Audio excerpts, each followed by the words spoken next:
Hello, Commanders. Let's get set, get ready to dive back in to a little bit of StarCraft. My name's Jeremy, and I'm a huge fan of StarCraft. Would love to talk about the lore of it with you and discuss some amazing facts that you can find in our favorite RTS series. Before we get started, some things about me. I've been part of the StarCraft series for about I'd say 15 years now. Really started off with StarCraft 2 Wings of Liberty, and I just kind of took off from there. Mainly took a look at it because I'm a huge science fiction nerd.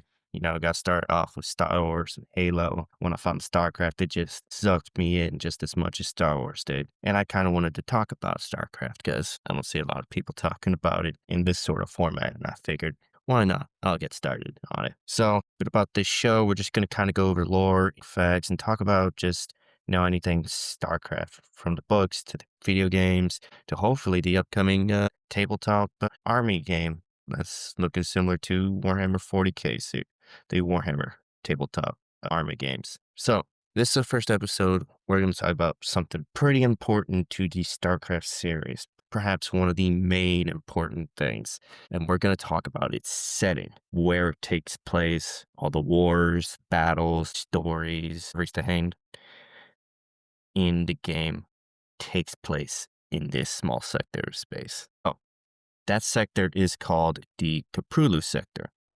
A known place that's on the fringe of the Milky Way galaxy, give or take 60,000 light years from Earth, the Sol system, humanity's home. And within this sector, you're going to have the three main races, which are the Terrans, humans, the Protoss, and all our favorite bugs, the Zerg. Now, a little bit about early history from what we understand. So, the Koprulu sector has been visited before by many different species before the Terrans even got there. One big one, the Zelnaga.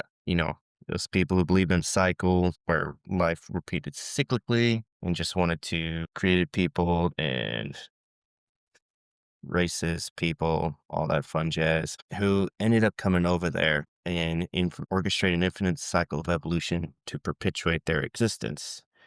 And, from what we understand, they visited there, may have created some species over there. And we know they helped to create and influence both the Protoss and the Zerg species themselves to an extent. And another thing with the Koprulu sector, from what we understand, is that it used to be part of the Protoss Empire when it was pretty huge and they just kind of extended over there. But they didn't really do too much in there besides look at the younger races and just kind of observe everything that happened within the Koprulu sector. Didn't really get too much of their hands in the pie until, later on down the line. So most of the planets within the Koprulu sector are inhospitable, at least compared to other areas of the galaxy, which means that the sector is sparsely populated, but still it has a lot of things going for it within there, to include not exactly farmland, but a lot of different food stuffs, to include livestock and what's the word that farmers utilize? Crops that are grown there to help feed people. Let's just say that the Koprulu sector is pretty brutal, pretty violent. A lot of people don't really get to live too long in there, especially if you're a Terran soldier. There's a lot of fighting over there. Uh, so, if you didn't know, the Koprulu sector is also nicknamed as the Terran sector because they have a huge stake in there. Now, how did the Terrans get there? We're going to have to step back a little bit in time and discuss the events that had happened upon Earth itself. Now, what do I mean by that? Well, if you really want to take a look at what had happened on Earth, if we take a look, we have to go back all the way to the United Powers League, or otherwise known as the UPL. If you didn't know, the UPL was formed on November 22nd, 2229, following the decline of Western civilization and the seeming breakdown of society that started in the 22nd century. It succeeded the defunct United Nations and took on the mantle as defender of humanity. UPL police state controlled almost the entire Earth, including close to 93% of the population, excluding a few volatile South American countries. So now how did that happen? All that happened. Well, during the 20th century, human development and exchange of technology and culture spread rapidly. By the end of the first century, radical new technologies offered increased access to advanced computers and informational databases to even Earth's most destitute nations. Nuclear weapons quickly became available in abundance following the eradication of communism from the Eastern nations. Third world nations challenged the economic and military might of the world's superpowers, blasting apart the international power structure. Militant humanist factions and hardline religious groups challenged the rights of private interest corporations who profited from genetic experimentation, such as cybernetics, cloning, and gene splicing, which rose steadily into the public forum. Many of the fundamental humanist factions panicked as multitudes of people were augmented with cybernetic implants, while others manifested slight physical mutations ranging from heightened senses to advanced telepathy.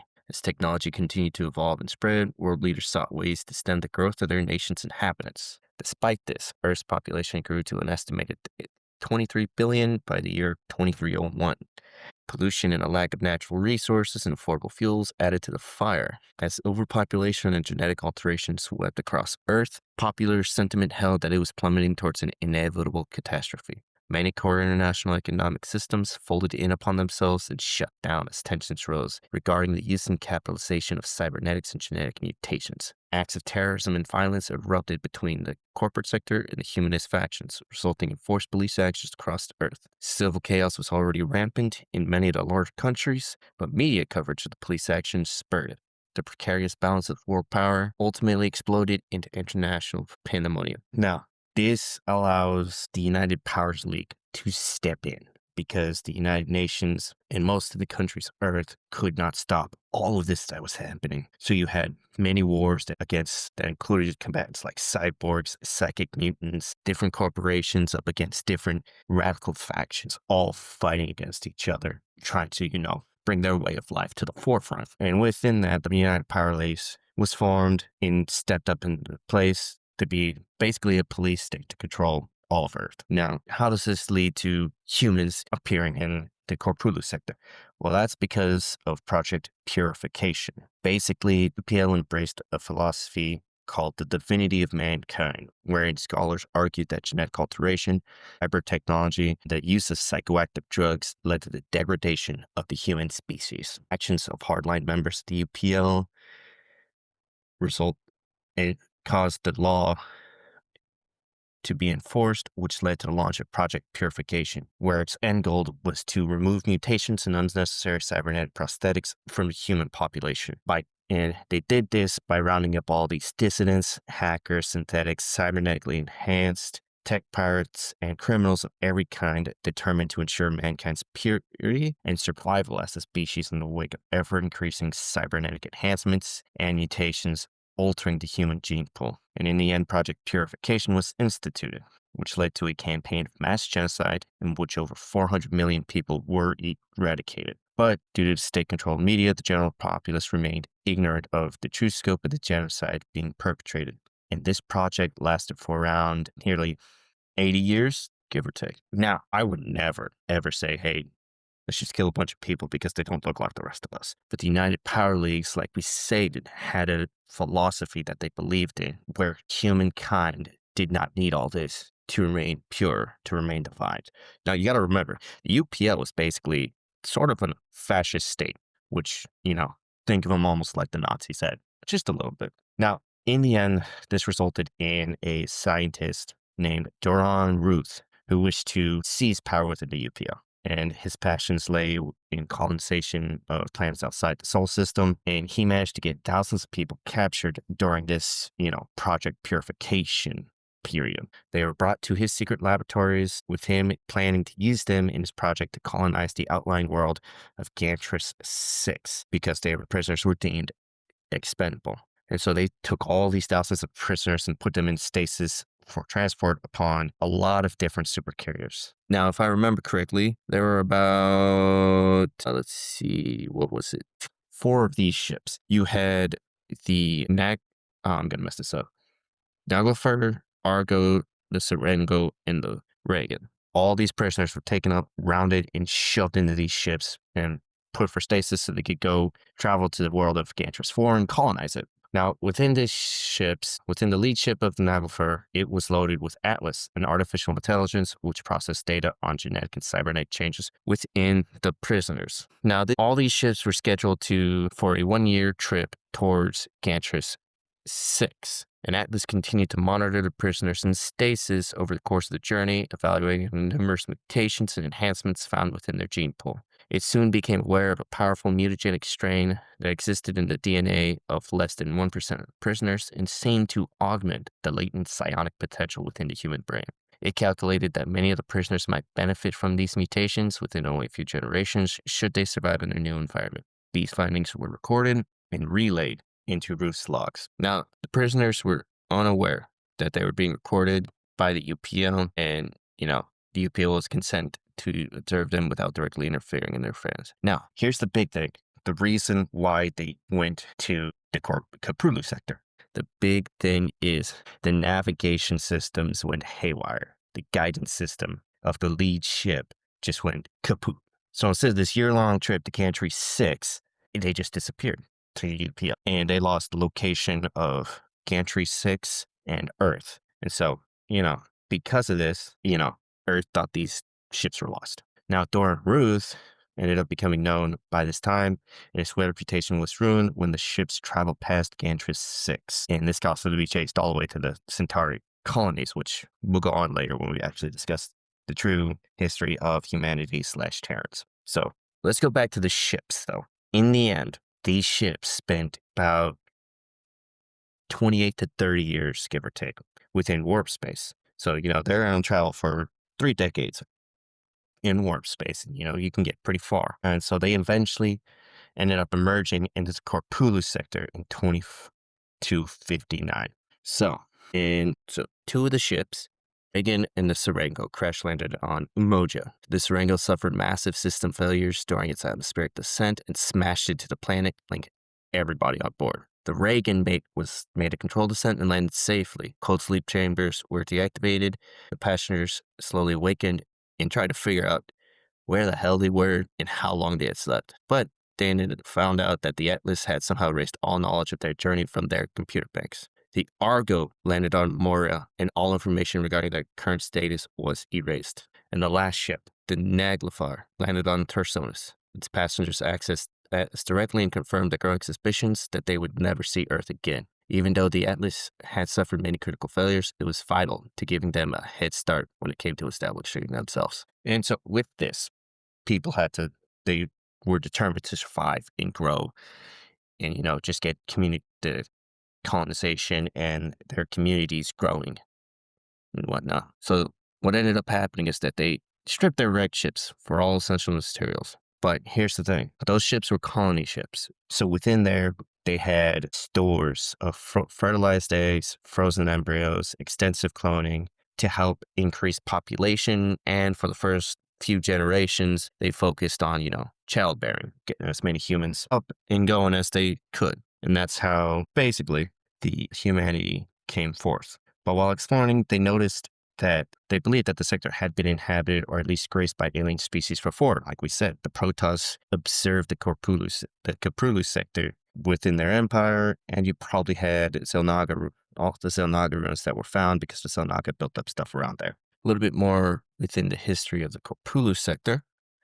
That's its early history and whatnot. So, with humanity, you have 3 factions that end up forming from within each of these different planets and ranges. Within 60 years after landing, 2nd generation subwarp engines were developed on Tarsonis, allowing the colonies to make contact with one another. Tarsonian fleets continued to explore the sector, founding prosperous colonies on Korhal, Tirador 8, Tirador 9, Brontis, Dylar 4, Chowsara, and Marsara, forming what will later be known as the Terran Confederacy. The Morians had benefited from having the largest mining operation within the sector, wanting to maximize their ability to drain the resources from the numerous worlds within the sector, as well as fearing that the Confederacy might attempt to move in and use its military strength to regulate their lucrative operations. The Morian Mining Coalition and the Kalanis Shipping Guild merged to form the Kelmorian Combine. And the Imogens ended up forming their own sector they called the Imogen Protectorate, which they ended up including the worlds of Anius, Icarus IV, and Umaja, which is their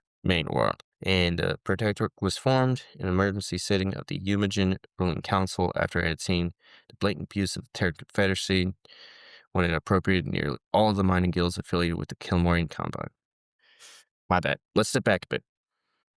If we take a look at this ended up, tensions rose between the Terran Confederacy and the Kilmorian Combine, which would end up leading to the Guild Wars, which was a pretty long war between humanity starting in 2485. And ending within 2489 with a skewed peace agreement whereby the KMC retained its autonomy, but nearly all of its affiliated mining guilds were annexed by the Confederacy. So the Confederacy ended up winning the war, got a lot of the mining corporations, and the Kelmorian Combine still lived. And afterwards, the Eumogen Protectorate was born because the Eumogen ruling council did not like what the Terran Confederacy had done. So, but that leads into what's known as the Great War and the Brood War. Yeah. Great War and the Brood War. Now this is during the first StarCraft game, StarCraft 1. So within 2499, the Zerg infested Charsara, Marsara, Brontes, and Dylar 4. So December 8th, the Koprulu Expeditionary Force, 2499, the Zerg invested Charsara, Marsara, Brontes, and Dylar 4. On December 8th, the Koprulu Expeditionary Force of the United Earth Directorate inserted Charsara for orbit. The Protoss would proceed to do likewise with Marsara and, excuse me, Tiga time. Now, during all of this, basically what happened was the Zerg invaded. The Zerg invaded the Koprulu sector, and the Protoss follow along to come back to their old territory following the Zerg to eradicate them. And so Minx's rebellion was happening against the Terran Confederacy. You had Zerg infesting planets, Protoss coming after them, destroying planets that had infestations, so just killing everything on the planet. And all of this kept happening and happening. People fighting, people dying, rebellions going on. And this all led to the fall of Tarsonis, which we'll go on to in later detail, and the ultimate collapse of the Confederacy within the year 2500. Tars Minx, who led the Sons of Korhal, formed the Terran Dominion, uniting the sector under his rule as emperor for the first time. Shortly after this, you'd have the Brood Wars. What were they? The United Power Leagues was observing the Koprulu sector this entire time. It was just observing. They didn't really care too much, just seeing what the rejects they sent out were doing within space, Australia, basically. Like Britain, how the United Kingdom sent out all those criminals down to Australia. But guess what happened? Oh no, aliens showed up. What the hell? In 2 species twos? Now, during the entire time that the United Power Leagues was colonizing places around the solar system and whatnot, they never ran into any sign of intelligent life. Don't know if it's because it was too far away, life was focused in a different sector that's basically close to the Koprulu sector, or what. But them seeing the Protoss and the Zerg coming out terrified everyone on Earth. And that what ended up happening was the United Power Leagues was able to absorb the rest of the states within Earth, creating the United Earth Directorate, which was meant to protect Earth and all its territory from hostile alien forces. How the usual goes, like when the UNSC was formed, the Imperium of Man was formed, all the different type of stuff. We're here to protect humanity. Rah. So what ended up happening after they saw that and what the Great War happened, guess who came on knocking on the doors of the Koprulu sector? Ding, ding, ding. It's the people who sent you out of here, but we're called something different. The United Earth Directorate, or the UED. So they had taken this huge-ass fleet, brought it over, said, hey, guess what? The sector's under United Earth Directorate control. Nothing you guys can do. And started trying to fuck shit up. They basically ripped out the Terran Dominion. The Terran Dominion was sent on the run. They took over Tarsanis, and a couple other planets as well. Yeah. So they basically took over. They went after Braxis, Char, Korhal, Tarsanis, Earthos 3, Rainif 2, Exgelia 4, and went after it. And so they waged a war within the Koprulu sector to take over and kick out everyone and make sure that they ruled everything and that nobody could threaten them. So how did this look like? Well, with theirs, they did the normal thing, send their military after it to take over, claim, hey, you guys are ancestors of us, you fall under our rule. They push the Terran Dominion back. It doesn't really don't really remember what happened to Kilmore and Combiner Image and Protectorate. They found out they knew Overmind was growing on the planet of Char. Big leader of the Zerg who decided they wanted to kill all the Protoss and absorb them. We'll go over it more, but we do a deep dive into the Zerg species and their different factions, which I'll probably do that for every single. Probably do a breakdown of every major species and then go into different factions within each species. Continuing on. So they enslaved the Silvermind and utilized it to to overthrow the Terran Dominion and pacify Protoss activity within the sector. But many within the United Earth Directorate were, uncomfortable with using Zerg to achieve their victory, feeling that they represented an unnecessary risk. And so Admiral Dugal, would employ more conventional tactics in taking control of the Dominion. But the UED as a whole justified this act as a means of assuring the survival and prosperity of humanity throughout the galaxy. In the end, though, the UED failed. They were beaten back and ended up not getting control over the Koprulu sector. They got their asses beat by the remnants of the Terran Dominion and Rainer's Raiders, the Protons, and the Queen of Blades, Zerg, who she basically used both the Protoss and the Terrans to gain control of all of the Zerg crews by going after the rest of the Cerberus or remaining Cerberus and killing them. And so the Queen of Blades, utilizing the Zerg, expelled the UED from Korhal and utilized the Narasine Zeratul to kill the new Overmind. And with that, the UED fleet was pushed out, and from our understanding, it was basically destroyed. A few isolated pockets of UED remained, would become mercs, and just hide as much as they can, and, whatever. Continuing on, over the next 4 years, Terran Swarm was the dominant force in the sector. Fighting continued between the end of the Brood War and the start of the Second Great War, even as the powers withdrew to recover. The Swarm refrained from overt hostilities against the Terrans and Protoss and engaged only in occasional skirmishes, whereas the Collide struggled to recover from the loss of Ire during the Great War, while attempting to reunify their society with the Dark Templar. It was a difficult transition for both sides, and the name Raziel was invoked more than once to keep the peace. Interacting with the Dark Templar and Zelnaga Temple led to many new developments as Protoss prepared for continuing the war with Zerg, and the Protoss power block ended up becoming known as the Daleen. Daleen. And in regards to the Terran Dominion ended up recovering all its territories, rebuilding its military, growing back its strength. The Kelmorans were doing their thing, the Images were doing their thing as well. Now, this leads us to the events of StarCraft II, the Second Great War, in which, in 2504, Kerrigan would launch an invasion of Terran space in order to obtain scattered pieces of the Keystone, a Zelnaga artifact, which would all eventually be collected by Rainer's Raiders. And his Raiders, which were not exactly a mercenary band or a pirate band, they were more of a rebellion because Rainer distrusted Banks after everything that happened during the First Great War and their rise at the Terran Dominion. He would get contacted by his buddy Tychus Finley, my man, poor guy, and they would help the Mobius Foundation to collect these artifacts across the Koprulu sector.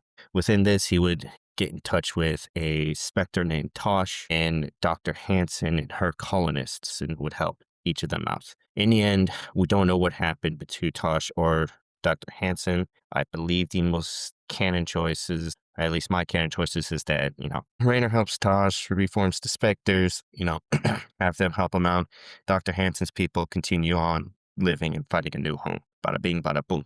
What can you do? Jim Raynor is a good guy. And after they collected the last piece of that keystone, they would run into Valerian Minx, Emperor Minx's son, who would convince them to help them out in the invasion of Char, which was a pretty... that was a pretty brutal battle. Tell you what, man. I mean, I don't know if you've all played through it, but boy, I can tell you a lot of people died. The general ends up losing an arm. But in the end, they're able to utilize the keystone, take off the infection from Kerrigan, and everybody lives happily ever after except Tychus, because Minx had trapped him within his CMC combat armor and had a quick kill switch installed to kill him if he didn't do what he wanted. And Raynor ended up killing one of his best friends. Sad day for everybody. We all know Tychus didn't want to do it. So, but hey, if you believe in co-op, he lives. So, and so after this, you get into the events of the story. Hold on, let me pull that up real quick. Story of Flashpoint, which basically goes over Manx's hunt of Kerrigan now that she's now deserted, and how Jim, Raynor, Kerrigan, and Valerian end up going to the Imaging Protectorate to try and help out Kerrigan with recovering and whatnot, all that fun jazz. In the end, what ends up happening, if you play StarCraft 2 Heart of the Swarm, they do tests on Kerrigan, or the Terran Dominion finds them, and Raynor and Kerrigan end up getting separated and disappear.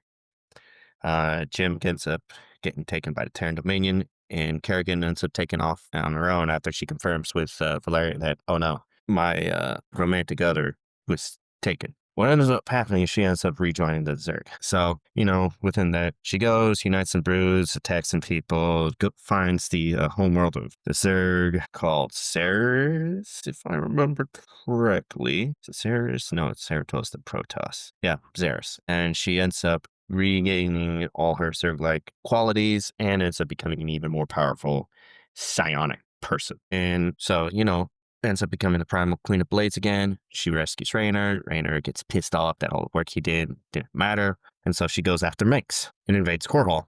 Kills a bunch of stuff. Raynor comes back to help her out. He's there when she kills Minx. Happy things. And then she leaves. No. But that's because she wanted to kill Amon. And within that, Valerian Minx succeeded Arcturus as the new monarch of the Terran Dominion. And that's the basic events of the Second Great War. Then you come into the End War, in which Amon ended up utilizing the Keystone to help take over the Dalim through the Collide, which is basically like a psionic network that basically brings all Protoss together, that can read each other's mind, and all that jazz.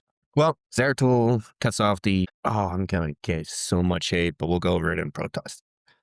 The Protoss breakdown, their little braids at the end would bring them all into the embrace of the Collide. Zeratul severs it. As unfortunately killed Zeratul during that. Spoilers, I know. But the game's like decade old by now, so sorry. And within that, Artanis ends up gathering as many Protoss as he can within the Spear of Adun, a great arc ship that had a lot more Protoss on there. They sever all their cords. They go about gaining allies from across the Protoss race, to include the Dalim, the Nerazim, the Dark Templar, their cousins who didn't want to join with the Collide. They find it Purifiers, a race of robotic nations that have the memories and personalities of old Protoss heroes uploaded within the bodies, and they get the Tal'Darim, worshippers of Amon, who end up falling under the rule of Alarak after he does that one battle ritual, where he kills the former leader and then goes after Amon because he believes, he wants to have power, but also Amon would turn on them. And so they fight this big end war where they reclaim the homeworld, Ire, destroy Amon's hybrid body that he was creating with Protoss and Zerg DNA, biology, and all that jazz. And boom, that's the events of Legacy. So Legacy of the Void? No, Legacy of the Void's the epilogue. But yeah, the third StarCraft 2 campaign.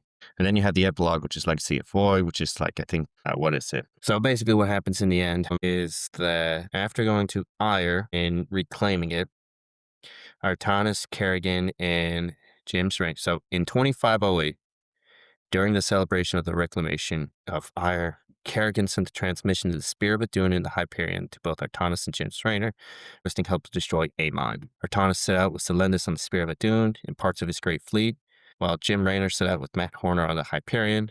Valerian Manx was needed on the core hull, so he sent a squadron of Dominion battle cruisers to assist Raynor, while Kerrigan recalled her broodmothers from the Swarm back to Ulnar. They all met up on Spear of Adun to conduct the War Council, with Artanis and Raynor agreeing with Kerrigan to destroy Amon once and for all. So with this declaration, the alliance of Terrans, Zerg, and Protoss entered the Void. On entering, Protoss forces destroyed a Void Tower that was hitting the Terran advance, and with it, Terran and Zerg bases were set up. Greeting them on the entrance of the gateway was Emil Narud, now revealed as a Zelnaga.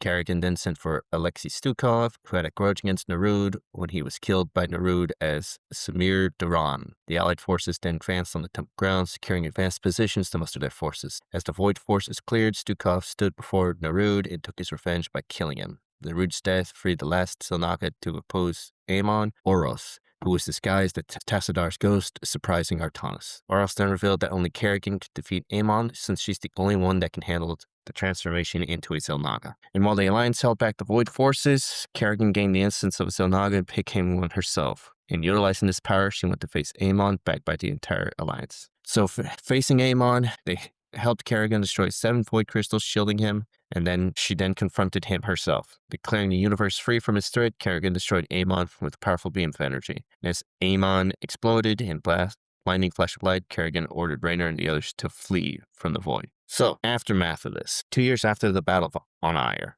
Emperor Valerian Mengs and Admiral Mac Horner led the Dominion to a new gold age of peace and prosperity with support from the Dominion's military. Jim Raynor disappeared mysteriously with only his badge found at Joey Ray's bar on Marzana. But, as we all know, he ended up going with celebrity Cher Kerrigan because she came to grab him. And they went and did stuff. We don't know. Nobody knows. Hopefully we'll have more stories. The Protoss, now unified under the Dalim, continued to rebuild Ire and held peaceful relations with the Terran Dominion. The Tal'Darim declared an alliance with the Dalim and departed to find a new world, with Alarat giving one chance for any of his Tal'Darim to remain on Ire. The Third, now led by Zagara, reclaimed Char and the surrounding worlds. Meanwhile, life began to bloom on previously barren worlds, baffling Dominion scientists. By 2511, both the Dominion and Dalim were struggling to rebuild from the conflict. Dominion had to deal with the food shortage, as most of its croplands had been destroyed in the End War, as well as a plethora of veterans suffering from psychological trauma. The Dalim also experienced a cultural shift as a movement harkening back to the golden age of the Protoss was sparked by the Shillak tribe. By embracing their glorious past, they hoped to quiet their fears about an uncertain future. The movement was embraced by many Templar, but it provoked tensions with the Nerazim, and the Templar appropriated some of their own technology, redesigning it to invoke the Golden Age. Forzun refused to comment on the issue, and the movement received no official acknowledgement by the leadership of the Dalim. Now, if we all know, that's not exactly the end of it, because StarCraft 2 does also have the Nova Ops campaign, which is detailed about the Defenders of Man Insurgency, wherein you had a,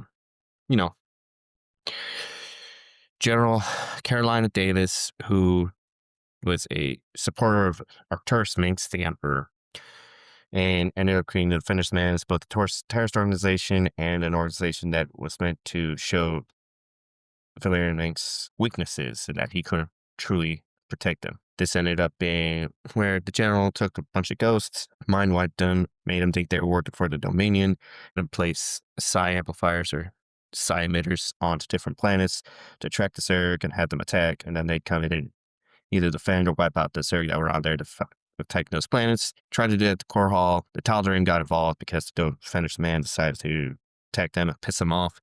They came at core hall too. No, helped fight both of them off. She killed General Carolina Davis and ended up going rogue in the advanced stealth ship she had and became basically a vigilante to help protect the Terran Dominion and people of the Terrans of the Koprulu sector. But in the end, all was not really peaceful because you'd have battles waged among Terrans, Zerg, and Protoss forces who did not follow their leaders or ended up just doing that stuff because you'd have feral Zerg on their different brood mothers, the Tal'Darim, extra Protoss forces who'd show up, all that jazz. In essence, that is a quick little history and summary of the Koprulu sector. A lot of stuff happened, a lot of wars, a lot of death, and whatnot. And hopefully we'll see more stories within the Koprulu sector, StarCraft, if Blizzard, wants to continue the series, which I think a lot of people would like them to do, because a lot of them love the stories held within the StarCraft, world of StarCraft. And it was also really fun multiplayer and, had a huge following and a huge esports scene. Let's go over a couple of planets, both major and minor ones, within the Koprulu sector. First on our list is Ire. Ire is the homeworld of the Protoss within the StarCraft universe. The lush jungle world, the Protoss are the only intelligent life to have evolved on the planet, though the process was enhanced and sped up by the Zelnaga. When they turned on their Zelnaga teachers and initiated the Eon of Strife, the planet suffered tremendous damage, though with the conflict's resolution, the Protoss were able to rebuild and use the planet to expand outwards, colonizing other worlds. Prior to and during the events of StarCraft, Ire was the political, military, and industrial center of the Protoss Empire. Cited the Judicator Assembly, the legislative body of the Empire, and the Conclave, which ruled over the Assembly. Structures were built on Ire and transported to interstellar destinations via warp beacons planted by robotic probes. Troops were trained in ships built on Ire and set to fight on distant planets by traveling through warp portal buildings constructed on the battlefield. Ire was also the source of a great psionic energy matrix, a result of the Kidaran crystals left behind by the Zamaga, which was used to power their far-flung military bases and outposts. It was during Episode 2 of the original StarCraft that the Zerg invaded the planet and ravaged its surface. By the end, the Overmind succeeded in embedding itself in the planet's crust. It was only through the efforts of the Protoss forces and the third episode, in a noble sacrifice of Executor Tassadar, that the Overmind was destroyed. With its death, the Zerg and Ire reverted to their natural instincts and began attacking anything and everything, including each other. What's left of the Protoss leadership attempted to evacuate as many survivors as they could to Shakuras, though some were left behind. In the end, 70% of the planet's population and the entire conclave was destroyed by the Zerg invasion. But as of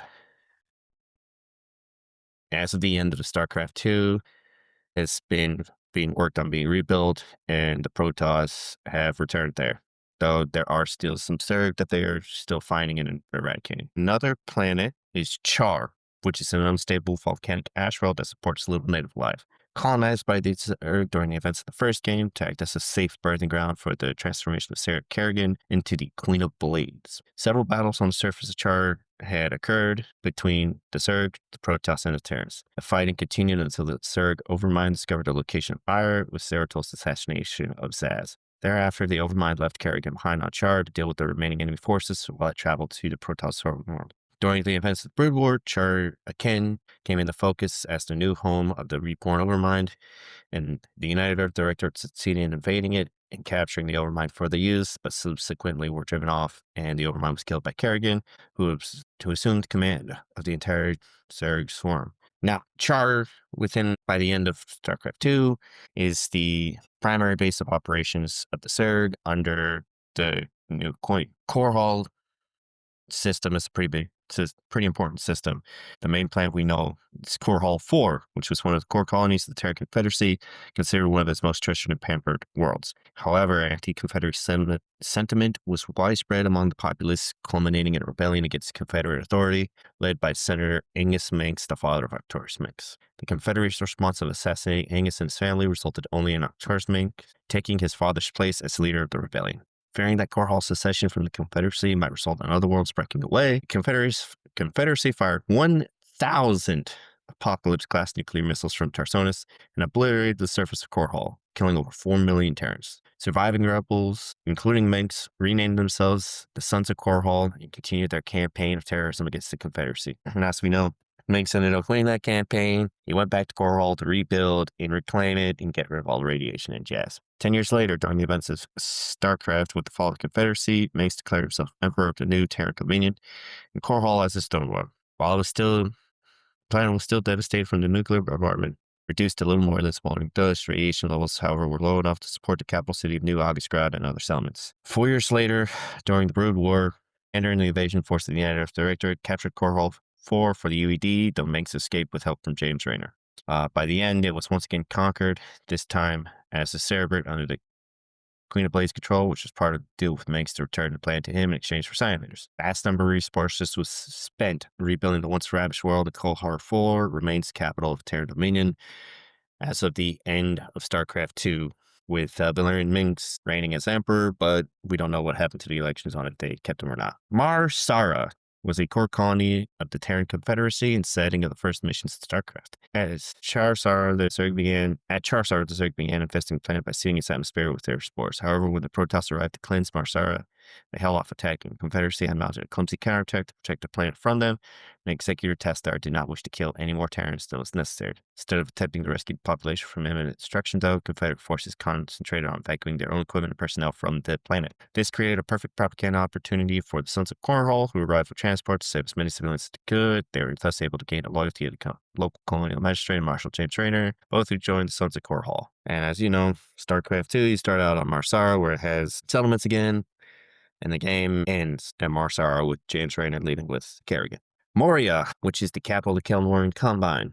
Kind of the biggest thing we know about it, but it is mineral rich. It was one of the first 3 planets originally settled by the Terrans, along with Tarsonis and Muja. Another big one is Shakuras. Shakuras is the twilight homeworld of the Dark Templar, who were exiled from Ire because the Dark Templar rejected the teachings of the Kala and thus were branded as heretics. Instead of executing them as a first order by the Judicator Enclave, Executor Dune gave them abandoned Selnaga ships and ordered them to never return. After wandering the stars, the Dark Templar eventually settled on Shakuris and began rebuilding their lives. But, as we know, as of StarCraft 2, at the end, Shakuris is destroyed, wiping out thousands of Zerg. Next major world we're going to talk about is Tarsonis. It's a pretty important planet because it was the capital world of the Terra Confederacy. Temperate planet, its original 10,000 inhabitants were from one of the 3-person ships to survive the journey from Earth to the Koprulu sector. It became the political and intellectual center of the Terran power in the region as its population was the first to rediscover subwarp engines and colonize other worlds forming the Confederacy. By the beginning of the first game, Confederacy had grown corrupt and proved inadequate at handling threats from the Sons of Coral, the Protoss, and the Zerg. Defensive Tarsonis were strong as the planet was protected by 3 over platforms, staging areas for the Confederate Navy. However, the Sons of Serv's core hull succeeded in disabling the central platform and planting a side emitter as location. The Zerg strong were thus lured by the emitter, descending upon Tarsonis by the billions, overwhelming the planet with further damage done as the Protoss arrived to combat them. And as of StarCraft 2, from what we understand, it's a broken, desolate world where there were salvage operations going on by the Dominion, and who knows, maybe it was recovered and rebuilt, but we don't know as of this time. Then you had Umaja, the last planet where the last of the 3 original planets that the Terrans had originally settled. Its skies are coppery orange hue, and the air is tinged with a faint spicy aroma. It has fertile grasslands and plains, and its climate can be harsh, and the land is considered at a premium. So that's all we know about that.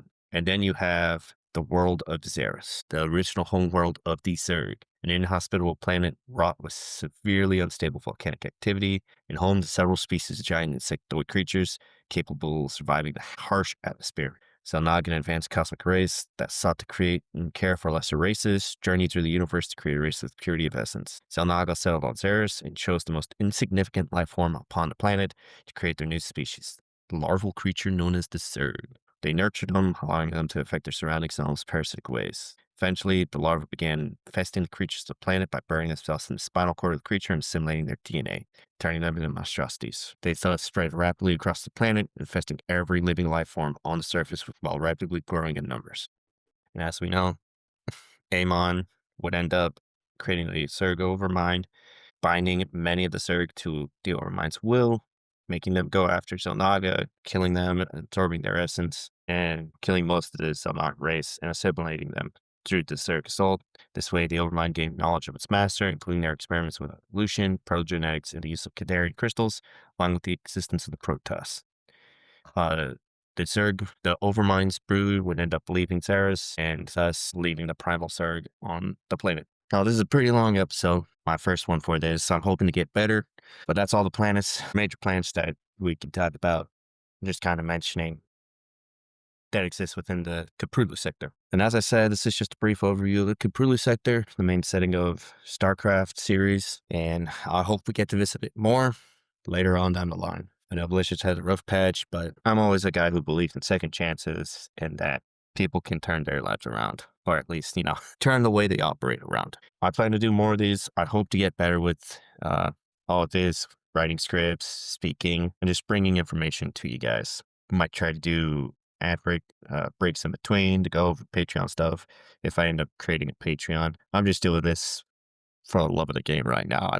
If I make money off of it, I'll make money off of it, but this isn't my main source of income right now because I am currently serving in the United States military, and my upload schedule might not be a weekly type thing. It'll be as it comes right now. Well, I hope to do as much as I can with this. I hope it takes off the ground, and I hope to hear from you guys.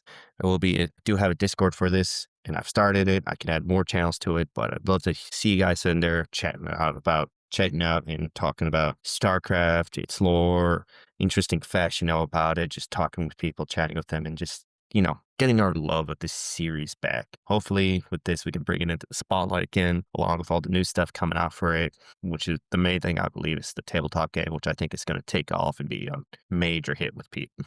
As long as it's not all bought up by scalpers and whatnot. But that's just my opinion for that. So I'll put the Discord link in the description of the video or whatnot on Spotify, and I hope to see you guys in there to talk about all this stuff. So Stay tuned. We'll start our deep dives onto the three different races. Probably start with the Terrans since I already went over a little bit of the history with them. But, we'll just go on with that, go into the breakdown of the different races for the next three videos, I believe. So, hope to hear from you again. Hope to hear from you all soon. And commanders, enjoy yourself on the battlefield.